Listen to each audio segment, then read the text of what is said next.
If you ask a Swiftie for book recommendations, like it's at my neck, you guys. It's literally at my neck. It could honestly cover my entire face. Hey guys, welcome back to my channel, and we have a really exciting video today. I'm going to be giving you some book recommendations based off of your favorite Taylor Swift album. Mother announced that The Life of a Showgirl is coming out on October 3rd. This was literally my face when I saw the announcement and I saw the track list. We are going to be going over all of Taylor's albums and giving book recommendations based on those.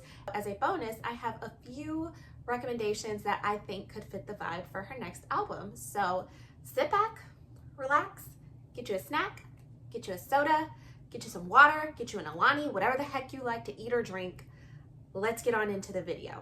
Starting off with Debut. Now, I immediately think of Taylor's hair with that natural, curly, wavy look and the country vibes that just exuded from this album. So, of course, this is for the girlies who like those small town vibes and those first love feels. It wouldn't be a Debut inspired wreck if I didn't have a cowboy romance, now would it? Flawless by Elsie Silver. We are following Summer and Rhett, and this is kind of like a workplace forbidden type of romance because Rhett is the client of Summer's dad and Summer works for her dad. So this is like a workplace romance with some enemies to lovers going on. These two, oh my god, the tension between these two in the beginning of the book is everything. Now, if you like some of the ballads on Debut, like Teardrops on My Guitar, I definitely recommend If He Had Been With Me by Lauren Nallen. And this follows Autumn and Finney, and they are best friends and they go through high school together, and of course they drift apart, but deep down you already know these two have feelings for each other. You will be bursting in teardrops with this book. Now, the next album that we have is Fearless, and when I think of Fearless, I think of self-discovery and I think of courage, and I think that the book that perfectly fits for that is Just for the Summer by Abby Jimenez.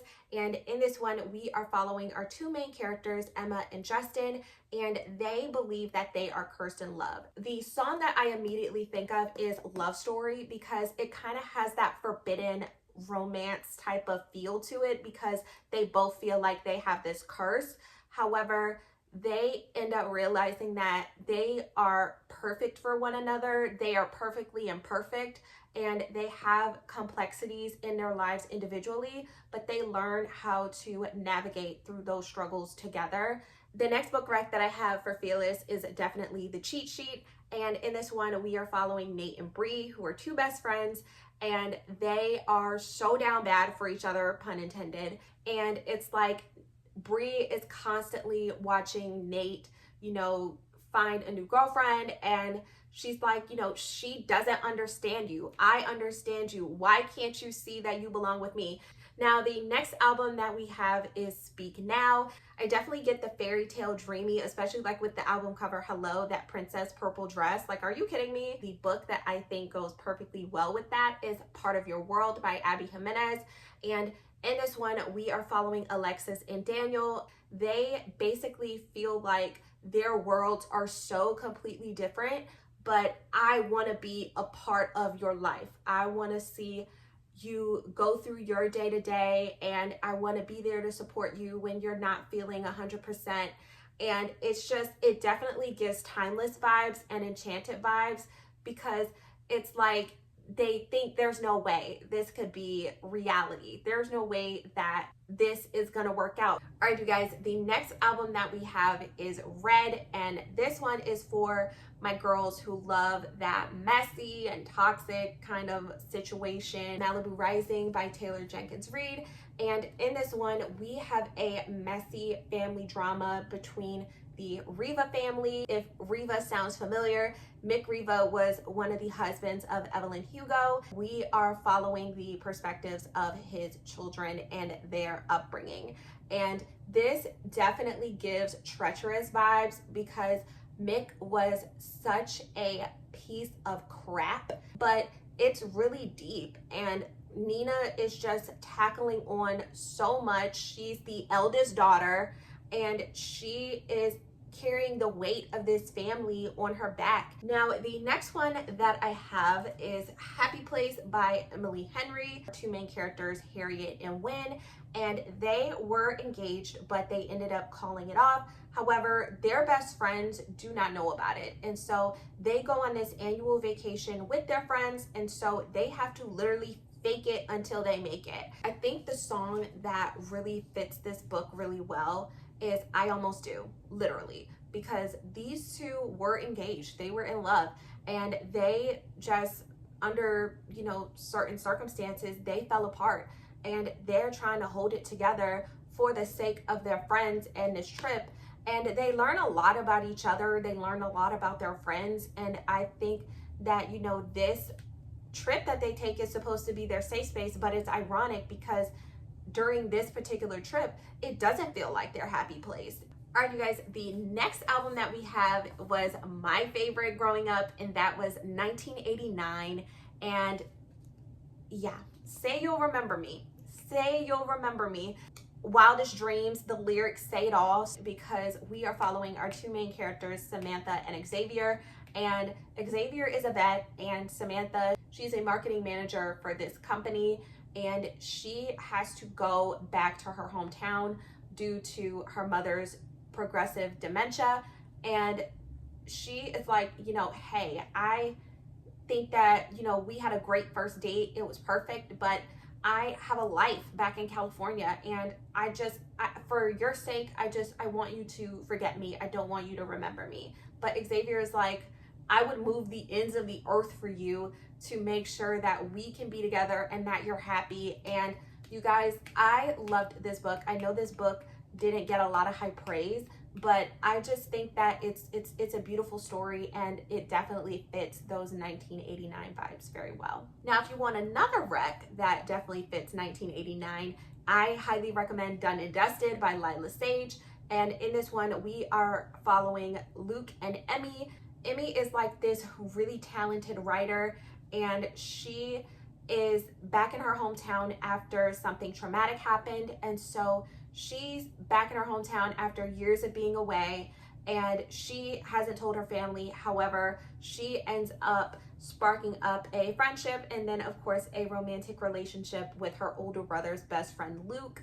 And Luke is basically a part of the family because he's had some struggles with his side of the family, and he is just like that. Definitely, you got that James Dean daydream look in your eyes, like she is in love with this man. All right, I know I'm gonna get a lot of you with this next one, but Reputation, if you like that edgy, that like bad girl revenge type of vibe, then I definitely recommend these two books. The first one being Butcher and Blackbird by Bryn Weaver. And in this one, we are following Rowan and Sloan, and they are two Dexter type serial killers who get rid of the worst type of people.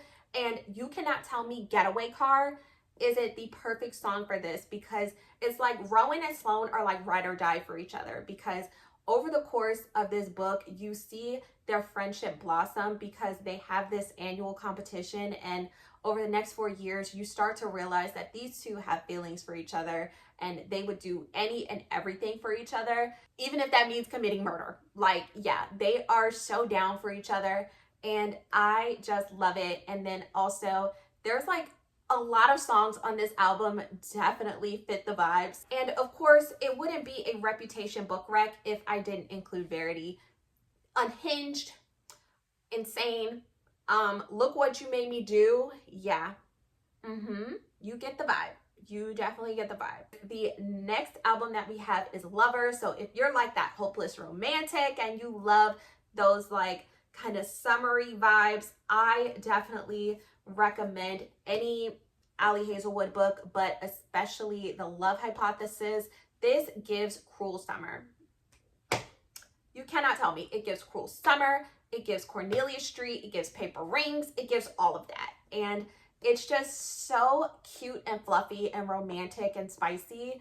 And I think it's perfect. I think it's the best rec. And then look, even the colors, you cannot tell me. Come on.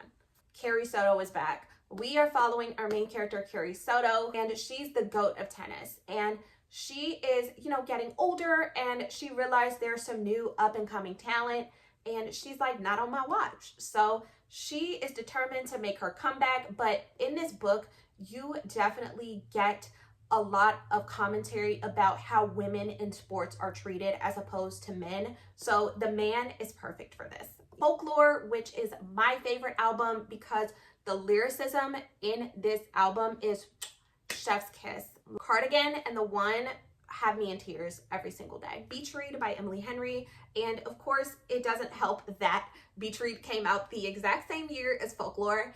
And it doesn't help either that the male main character is named Augustus. So you cannot tell me that August is not the perfect song that fits this vibe. So we have two writers. They are sort of in like a writer's block type of situation. And they end up being, next door neighbors with each other. And they're like, hey, how about we switch genres and try to write books for the respective person and see how this goes. Before I Let Go by Kennedy Ryan. And this is a very emotional, mature romance. And we have our two main characters, Yasmin and Josiah, who are divorced. And they are trying to co-parent their children together while also running a business. And I think This Is Me Trying is a perfect song for this because we are following these two people who have gone through so much together, and they want to work it out so bad, and you know that they do, and they just are really, they're trying really hard to be the best versions of themselves, not just for their kids, but also for their business and eventually for each other, because they love each other and they've been through the most unimaginable things together, and they're still trying to make the most out of their situations. All right, guys, the next one we have is Evermore. So we have a lot of emotional depth in this one, but if you like No Body, No Crime, I definitely think A Good Girl's Guide to Murder is perfect for that. And in this one, we are following our main character, Pip, and she is doing a senior project where she is trying to solve the disappearance of a girl in her hometown. A lot of people in the town think that Andy's boyfriend was responsible, and she's like, no, I'm gonna prove you wrong. All right, you guys, the next one we have is Midnights. This album is very reflective, and it's definitely one of those albums where you're sitting there and like you're just in your room at like 2 o'clock in the morning just thinking about life. And I definitely recommend Love Theoretically. And I get a lot of songs in my head from this album. I definitely think about Midnight Rain and You're on Your Own, Kid. In this book, we are following Jack and Elsie, and Elsie is a adjunct professor that is just trying to make it. She's struggling, and so to make some money on the side, she decides to be a fake girlfriend for people, and one of those clients is the brother of Jack, and Jack immediately sees through the BS, and he's like, I need to know who you are. Like, stop trying to play games. Like, who are you? She is trying to get a job as a professor at a really big school, and Jack ends up being on the panel. And so it's like a really interesting look into how Elsie is trying to figure things out on her own, and she wants to make a name for herself. Oh, I love it. I love this book. This is like one of my favorite Allie Hazelwood books. And last but certainly not least, you guys, look at the stack. Look at the stack. Like, it's getting serious. We have the Tortured Poets department, and this one is kind of like that reflective album as well, because Taylor was in such a long-term relationship with someone, and then it came to an end, and of course I'm gonna go there. Magnolia Parks, So Long London, Loss of My Life, Magnolia and BJ, just Gossip Girl set in London. This book is so toxic, but so emotionally layered as well. And I think that a lot of people can't get over how toxic it is, but Magnolia and BJ are so perfectly imperfect. and they are just trying to figure things out on their own. It's like, you know, they want to be together, but they're so accustomed to hurting each other. If you want fresh out the slammer vibes, Wild and Wrinkled by Miss Lila Sage, because when Cam is in trouble, she knows that her first call will be to Dusty, because Dusty is going to move the ends of the earth for her. He's always going to be there for her, and the love that they have for each other is just, it's so good. And now the moment you've all been waiting for, my 2 recommendations for the life of a showgirl. And you guys, let's take a moment and look at the cover, the green and orange.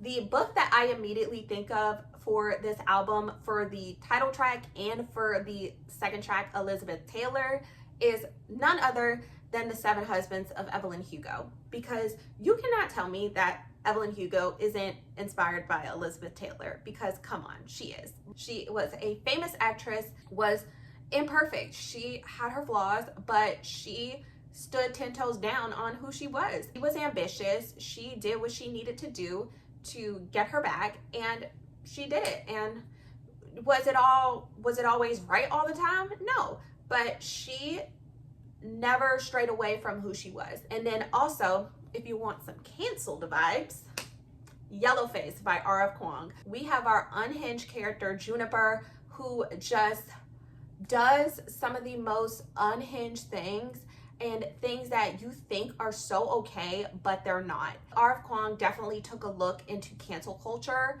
for this book. There's so much racism in the publishing industry. It's just so messy and so complex. All right, you guys, that is going to be it for this video. Let me know in the comments what your favorite Taylor Swift era is, and I will catch you guys in the next video. Bye.